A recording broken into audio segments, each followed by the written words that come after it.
አንድ ስለተሳለ ይባላል እና እኔ ሰጣኝ እንደሆነ እሰጣለሁ ብሎ ተዛ የተሳለውን አገኘና ያን ሰዛቱን ለመስጠት ሰይጣንን የሚያገኝበት እየዞረ አጣው። አንድ ሽማግሌ ምንድነው የሚያዞረው የሚለው ለሰይጣን ተስየ ስለደርሶልኝ ነበር፣ አሁን ስለቴል ለመስጠት ነበር፣ ሰይጣንን አጣሁት ብሎ ነገር። እንግዲያ ሰይጣን ማለትማ ታረቅ ሲሉት አልታረቅም የሚል ያ ሰይጣን ነው ያደረበት።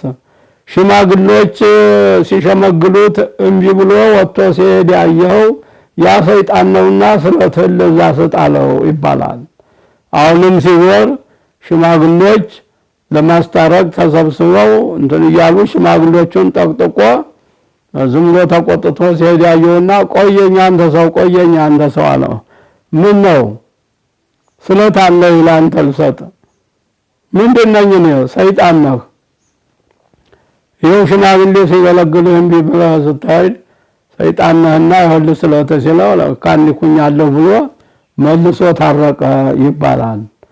እና በእውነቱ አስታራቂ እያለ አልታረቅም የሚል አጥፍቶ ደግሞ እንደገና አላጠፋውም የሚል አይደለምና አሁን በቤተ መንግስቱ ያሉ ወንድሞቻችን የፓርቲ አባላት አንድ ሆነው ሽማግሌዎች መርጠው የኦሮሞን፣ የአማራን፣ የትግሬን ህዝብ እንዲያስታርቁ እና በእውነቱ ቅድም እንዳልኩት